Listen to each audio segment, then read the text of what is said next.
നമസ്കാരം. അങ്ങനെ നരേന്ദ്രമോദിയാണ് ശരി, BJP ആണ് ശരിയെന്ന് CPM-ഉം തിരിച്ചറിഞ്ഞിരിക്കുന്നു. റെസ്പോൺസ് കേരളയിലേക്ക് പ്രിയപ്പെട്ട പ്രേക്ഷകർക്ക് സ്വാഗതം. ദയവായി ഈ ചാനൽ ഒന്ന് സബ്സ്ക്രൈബ് ചെയ്യണമെന്ന് ആദ്യം തന്നെ ഞാൻ എൻ്റെ പ്രിയപ്പെട്ട പ്രേക്ഷകരോട് അഭ്യർത്ഥിക്കുകയാണ്. നരേന്ദ്രമോദിയുടെ ഏറ്റവും പ്രിയപ്പെട്ട സ്വപ്ന പദ്ധതികളിൽ ഒന്നായിട്ടുള്ള PM ശ്രീ രാജ്യത്തെ സ്കൂളുകളെ നല്ല നിലവാരത്തിലേക്ക് ഉയർത്തുക, മികച്ച ഉന്നത നിലവാരമുള്ള വിദ്യാഭ്യാസം കൊടുക്കുക തുടങ്ങിയ കാര്യങ്ങളൊക്കെ ഉൾപ്പെടുത്തിക്കൊണ്ടൊരു വിഭാവനം ചെയ്ത വലിയ പദ്ധതിയാണ് PM ശ്രീ എന്ന് പറയുന്നത്. ആ PM ശ്രീ പദ്ധതിയുമായി ബന്ധപ്പെട്ട് CPM-ന്റെയും അതുപോലെ തന്നെ വർഗ ബഹുജന സംഘടനകളിലും ഒക്കെ ഡയലോഗ് അടികൾ നമ്മൾ കേട്ടതാണ്. SFIയുടെ സംസ്ഥാന സെക്രട്ടറി PS സഞ്ജീവ് ഈ കാര്യവുമായി ബന്ധപ്പെട്ട് വിദ്യാഭ്യാസ മന്ത്രി ശിവൻകുട്ടി വിളിച്ച യോഗം കഴിഞ്ഞതിന് ശേഷം മാധ്യമങ്ങളോട് സംസാരിക്കവേ അദ്ദേഹം പറഞ്ഞൊരു കാര്യം എന്ന് പറയുന്നത്, ABVP ഒഴികെയുള്ള എല്ലാ വിദ്യാർത്ഥി സംഘടനകളും ഇതിനെ ഒറ്റക്കെട്ടായി എതിർത്തു. ഇത് RSSന്റെ തിട്ടൂരം പുറപ്പെടുവിച്ചുകൊണ്ട് RSSന്റെ നയങ്ങളെ കേരളത്തിലേക്ക് അടിച്ചേൽപ്പിക്കാനുള്ള ഒരു ശ്രമത്തിന്റെ ഭാഗമായി ദേശീയ വിദ്യാഭ്യാസ നയം കൊണ്ടുവരാനുള്ള കരുനീക്കത്തിന്റെ ഭാഗമായിട്ടാണ് PM ശ്രീ എന്ന് പറയുന്ന ഒരു പദ്ധതി ഇവിടെ കൊണ്ടുവരാൻ ശ്രമിക്കുന്നത്.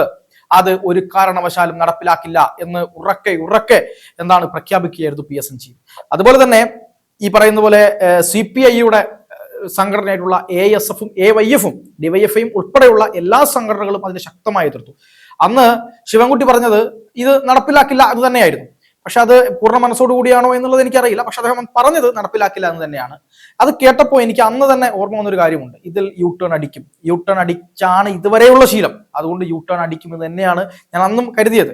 അതിന് ഉദാഹരണം എന്ന് പറയുന്നത്, ആയുഷ്മാൻ ആരോഗ്യ മന്ദിർ എന്ന് പറഞ്ഞുകൊണ്ട് ഒരു പദ്ധതി കൊണ്ടുവരുമ്പോൾ നമ്മുടെ ആരോഗ്യ കേന്ദ്രങ്ങളിൽ ആയുഷ്മാൻ ആരോഗ്യ മന്ദിർ, പ്രധാനമന്ത്രി ആയുഷ്മാൻ ആരോഗ്യ മന്ദിർ അങ്ങനെ എഴുതി വെക്കേണ്ട ആവശ്യകതമുണ്ടോ, അല്ലെങ്കിൽ അങ്ങനെ എഴുതി വെക്കേണ്ട ആവശ്യമുണ്ടെങ്കിൽ അത് ഞങ്ങൾ അംഗീകരിക്കില്ല, അങ്ങനെ ഉണ്ടെങ്കിൽ മാത്രമാണ് ഫണ്ട് തരികയുള്ളൂ. നിങ്ങൾ ഏതെങ്കിലും ഒരു ആശുപത്രിയിൽ പോകുമ്പോൾ പ്രാഥമികാരോഗ്യ കേന്ദ്രത്തിൽ പോകുന്നു എന്ന് പറയുന്നതിന് പകരം പ്രധാനമന്ത്രി ആയുഷ്മാൻ ആരോഗ്യ മന്ദിറിലേക്ക് പോകുന്നു എന്ന് പറയണമോ?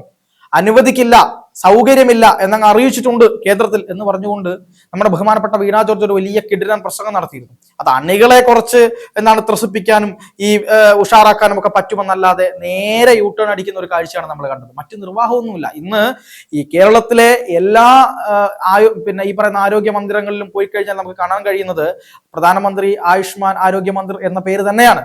അത് എന്തുകൊണ്ടാണ് ആ തരത്തിൽ നമ്മുടെ കേന്ദ്ര സർക്കാർ ഒരു തീരുമാനമെടുത്തിട്ടുണ്ടെങ്കിൽ അത് മാറ്റി നിർത്താൻ ഈ കേരളം എന്ന് പറയുന്നത് ഒരു സ്വതന്ത്ര റിപ്പബ്ലിക് ഒന്നുമല്ല. ആളുകളെ തമ്മിലടിപ്പിക്കാനും അല്ലെങ്കിൽ ആളുകൾക്ക് വോട്ട് ബാങ്ക് രാഷ്ട്രീയത്തിന് വേണ്ടിയും എന്തെങ്കിലുമൊക്കെ വിളിച്ചു പറയാമെന്നല്ലാതെ മറ്റൊന്നും നടക്കില്ല എന്നുള്ളത് ഇവിടെ സാമാന്യ ബുദ്ധിയുള്ള എല്ലാവർക്കും അറിയാം. പക്ഷെ ചിലർ അത് വെച്ചങ്ങ് അർമാദമാടും അല്ലെങ്കിൽ അമ്മാനമാടും എന്നൊക്കെയുള്ള അല്ലാതെ മറ്റു കാര്യങ്ങളൊന്നുമില്ല. ഇവിടെ ഈ നമ്മുടെ ഈ UAPA ബന്ധപ്പെട്ടുള്ള ചില ചർച്ചകൾ വരുന്ന വന്ന സമയത്ത് പറഞ്ഞു, UAPA കരിനിയമമാണ്, ഞങ്ങൾ ഒരിക്കലും നടപ്പിലാക്കില്ല എന്നൊക്കെ പറഞ്ഞു വന്ന സർക്കാരാണ് ഇവിടെ ഇരിക്കുന്നത് നമ്മൾ ആലോചിക്കണം. പക്ഷെ UAPA ഏറ്റവും കൂടുതൽ പ്രയോഗിച്ചതും ആരാണ്? ഈ പറയുന്ന സർക്കാർ തന്നെയാണ്. അപ്പോൾ ഈ സർക്കാരിന് യൂട്ടേൺ അടി എന്നുള്ള കാര്യത്തിൽ യാതൊരു ഒരു അത്തരത്തിൽ വലിയ പ്രശ്നങ്ങളൊന്നുമുള്ള ഒരു സർക്കാരൊന്നും അല്ല. അപ്പോൾ അതാണ് ഇതിൽ ഏറ്റവും വലിയ കാര്യം എന്ന് പറയുന്നത്.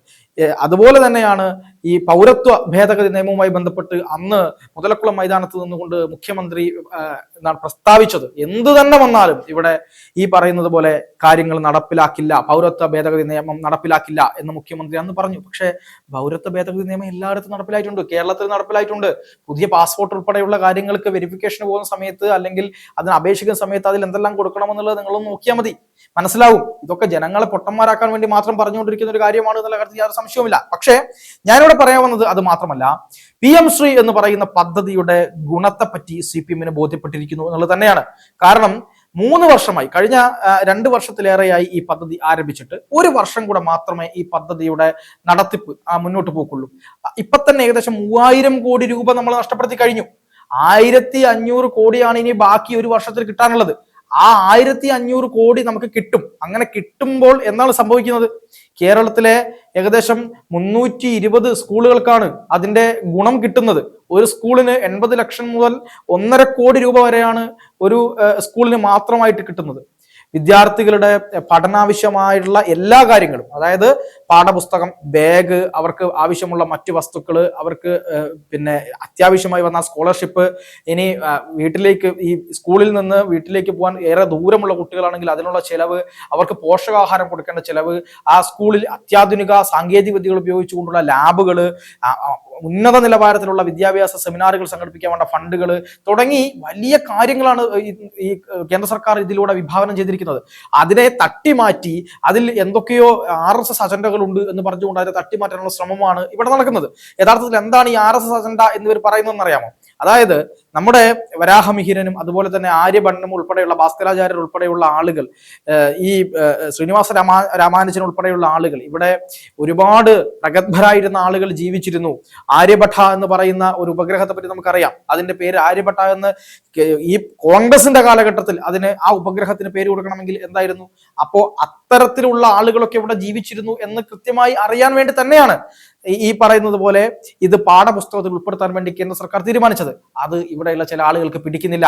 അതായത് ഭാരതത്തിന് സ്വന്തം അസ്തിത്വം ഉണ്ടായിരുന്നു എന്നും ഭാരതത്തിൽ ഒരുപാട് അറിവുള്ള ആളുകൾ ഉണ്ടായിരുന്നുവെന്നും ഭാരതത്തിൽ നളന്ദ, തക്ഷശില തുടങ്ങിയ സർവകലാശാലകൾ ഉണ്ടായിരുന്നുവെന്നും ഇതൊന്നും പഠിപ്പിക്കാൻ വേണ്ടിയിട്ട് ഇവിടെയുള്ള വിദ്യാഭ്യാസ സ്ഥാപനങ്ങളിൽ ഇത്തരം കാര്യങ്ങൾ പോകുമ്പോൾ നമ്മുടെ വിദ്യാർത്ഥികൾ ഭാരതത്തിന്റെ പൈതൃകത്തിലേക്ക് തപ്പിയിറങ്ങുമെന്നും അതിൽ ഒരുപാട് അറിവുകളുടെ അമൂല്യ ശേഖരമായിരുന്നു ഈ ഭാരതമെന്നും അറിവുകൾ തേടിയാണ് വിദേശീയർ ഭാരതത്തിലേക്ക് വന്നതെന്നും ആത്മീയത മാത്രമായിരുന്നില്ല, അതിനും അപ്പുറത്തേക്ക് അറിവിന്റെ വലിയ കൂടാരമായിരുന്നു ഭാരതം എന്നുള്ള കാര്യം ആർക്ക് ബോധ്യപ്പെടും? നമ്മുടെ വരുന്ന തലമുറയ്ക്ക് ബോധ്യപ്പെടും. അത്തരത്തിലൊരു ആ തലമുറകൾക്ക് ഇത്തരത്തിലുള്ള അറിവ് കിട്ടാതിരിക്കാൻ വേണ്ടിയിട്ടുള്ള ഒരു വലിയ കളി മുമ്പേ തന്നെ കളിച്ചു വെച്ചിട്ടുണ്ട്. അതിന് പക്ഷേ ഇല്ലാതാക്കാൻ വേണ്ടിയിട്ടാണ് ഇവരുടെ ഈ ശ്രമം. അതിനെ കൊണ്ട് മാത്രമാണ് ഈ ലെഫ്റ്റ് ഇസ്ലാമോ പൊളിറ്റിക്കൽ വിങ്ങുകൾക്ക് ഇതിനോടുള്ള എതിർപ്പ് എന്ന് പറയുന്നത്. അല്ലാതെ ഇതിൽ വേറൊരു കാര്യവുമില്ല. ഇതിൽ RSSനെ പറ്റി പഠിപ്പിക്കുന്നില്ല, ഇതിൽ BJPയെ പറ്റി പഠിപ്പിക്കുന്നില്ല. BJP എന്നാണ് ഉണ്ടായത്, RSS എന്നാണ് ഉണ്ടായത്, RSSന്റെ നേതാക്കന്മാർ എന്നാണ് ഉണ്ടായത് എന്നൊന്നും അല്ല പഠിപ്പിക്കുന്നത്. ഈ കൃത്യമായി ഈ കരിക്കുലത്തിൽ പഠിപ്പിക്കുന്നത് നമ്മുടെ ഭാരതത്തിലെ ഉന്നതരായിട്ടുള്ള വ്യക്തിത്വങ്ങളെ കുറിച്ചുകൂടി ഇതിൽ പഠിപ്പിക്കുന്നു എന്നുള്ളതാണ് ഇവരെയൊക്കെ എന്ത് ചെയ്യുന്നത്, വലിയ വിധത്തിൽ അസ്വസ്ഥപ്പെടുത്തുന്നത്. ആ ഒരു ഇസ്ലാമോ ലെഫ്റ്റ് വിങ്ങിന്റെ ചൊറിച്ചിൽ അങ്ങ് മാറ്റിവെക്കുക എന്നുള്ളത് മാത്രമാണ് പറയുന്നത്. അപ്പോ അതുമായി ബന്ധപ്പെട്ട് സംസ്ഥാന സർക്കാർ ഇപ്പൊ തിരിച്ചറിയുന്ന ഒരു കാര്യമുണ്ട്. കടത്തിന്റെ മുകളിൽ കടവും, ഖജനാവിൽ പൂച്ചയും പട്ടിയും ഒരുമിച്ച് പെറ്റുകിടക്കുന്ന അവസ്ഥയുമുണ്ട്. അതിന്റെ മുകളിൽ ഈ 1500 കോടി രൂപ കൂടെ നഷ്ടപ്പെടുത്തി കഴിഞ്ഞാൽ മുന്നോട്ട് പോകാൻ കഴിയില്ല എന്ന് സംസ്ഥാന സർക്കാരിന് നല്ല ബോധ്യമുണ്ട്. അതുകൊണ്ട് തന്നെയാണ് ഈ തരത്തിൽ ഒരു കാര്യത്തിലേക്ക് സംസ്ഥാന സർക്കാർ പോയിരിക്കുന്നത് എന്ന് നമുക്ക് നിർബന്ധപൂർവ്വം, അല്ലെങ്കിൽ നമുക്ക് സാമാന്യ ബോധമുള്ള ആർക്കും മനസ്സിലാക്കാൻ കഴിയാവുന്ന കാര്യം മാത്രമേ ഉള്ളൂ. ഇനി രണ്ടാമത്തെ ഒരു കാര്യം എന്ന് പറയുന്നത്, ഇവിടെ CPM ഇന്ന് അനുഭവിച്ചു കൊണ്ടിരിക്കുന്ന വലിയൊരു ത്രട്ടുണ്ട്. അതായത് പൊളിറ്റിക്കലി CPM വലിയ രീതിയിൽ അങ്കലാപ്പിലാണ്. ഈ കോൺഗ്രസും അതുപോലെ തന്നെ മുസ്ലിം ലീഗും സുഡാപ്പികളും SDPIയും മീഡിയ വണ്ണും തുടങ്ങി CPIയും ഉൾപ്പെടെയുള്ള എല്ലാ പാർട്ടികളും ചേർന്നുകൊണ്ട് ഇതിനെ ശക്തമായി എതിർക്കുകയാണ്. നമ്മൾ ആലോചിക്കണം, കോൺഗ്രസ് ഭരിക്കുന്ന കർണാടകയിൽ ഇതിൽ നിന്ന് അവർ പിന്നോട്ട് പോയിട്ടില്ല, അവർക്ക് പിന്നോട്ട് പോകാൻ കഴിയില്ല. നേരെ തിരിച്ച് തെലങ്കാനയിൽ അവർ ചേർന്നല്ലോ. എന്തുകൊണ്ടാണ് തെലങ്കാനയിൽ അവർ ഈ കാര്യം ഒപ്പുവെച്ചത്? നമ്മൾ ആലോചിക്കണം. തെലങ്കാനയിൽ അവർ ഒപ്പുവെച്ചിട്ടുണ്ട്. അതുപോലെ തന്നെ കോൺഗ്രസ് ഭരിക്കുന്ന മറ്റ് സംസ്ഥാനങ്ങളിൽ ഇപ്പോ ഉത്തരാഖണ്ഡിൽ ഒപ്പുവെച്ചിട്ടുണ്ടായിരുന്നില്ലേ? എന്തുകൊണ്ടായിരുന്നു? അവിടെ ഒന്നും ഇല്ലാത്ത പ്രശ്നം കേരളത്തിൽ മാത്രം ഉണ്ടായതിന്റെ കാര്യം എന്താണെന്ന് വെച്ചാൽ അതിന്റെ ഉത്തരവാദിത്വവും CPMന് തന്നെയാണ്. അനാവശ്യമായിട്ടുള്ള BJP വിരുദ്ധത കുത്തിവെച്ചിരിക്കുന്നു കേരളത്തിൽ. അതിന് പണിയെടുത്തത് ആരാണ്? അതിന് പണിയെടുത്തത് ഇവിടത്തെ ലെഫ്റ്റ് ലിബറലുകൾ തന്നെയാണ്.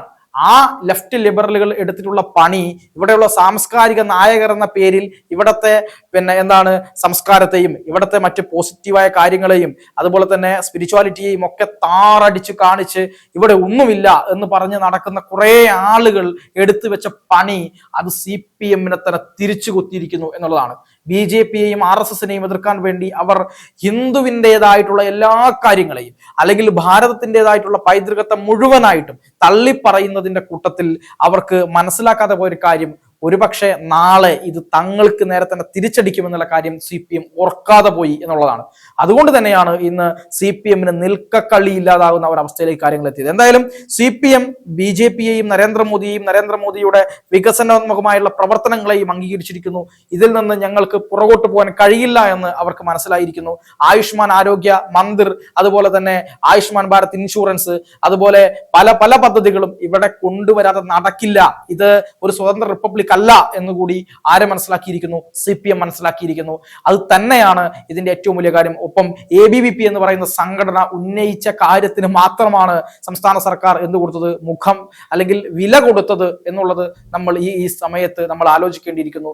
ABVP മാത്രമാണ് വിദ്യാർത്ഥികളുടെ താല്പര്യത്തിന് വേണ്ടി നിന്നത്. ബാക്കി എല്ലാ സംഘടനകളും പൊളിറ്റിക്കൽ വോട്ടിന്റെ പേരിൽ, വോട്ട് രാഷ്ട്രീയത്തിന്റെ പേരിൽ, ജനങ്ങളെ ഭിന്നിപ്പിക്കുന്നതിന്റെ പേരിൽ എന്താണ് ഒരു പരിധിക്കപ്പുറത്തേക്ക് BJP വിരുദ്ധത കുത്തി നിറച്ചിട്ടുള്ള രാഷ്ട്രീയത്തിന്റെ പേരിൽ ഇത്തരം കാര്യങ്ങൾ കൊണ്ടുവന്നതിന്റെ ഒരു അനന്തരഫലം കൂടിയാണ് CPM അനുഭവിക്കുന്നത്. എന്തായാലും BJP വീണ്ടും, നരേന്ദ്രമോദി വീണ്ടും ഇവിടെ താരമാവുകയാണ്. ഒരിക്കൽ കൂടി നരേന്ദ്രമോദി തന്റെ ആ ഒരു പ്രൗഢി അല്ലെങ്കിൽ തന്റെ ആ കഴിവ് CPM കൊണ്ട് അംഗീകരിപ്പിച്ചിരിക്കുന്നു എന്നുള്ളതാണ് ഇതിലെ ഏറ്റവും വലിയ ട്വിസ്റ്റ്.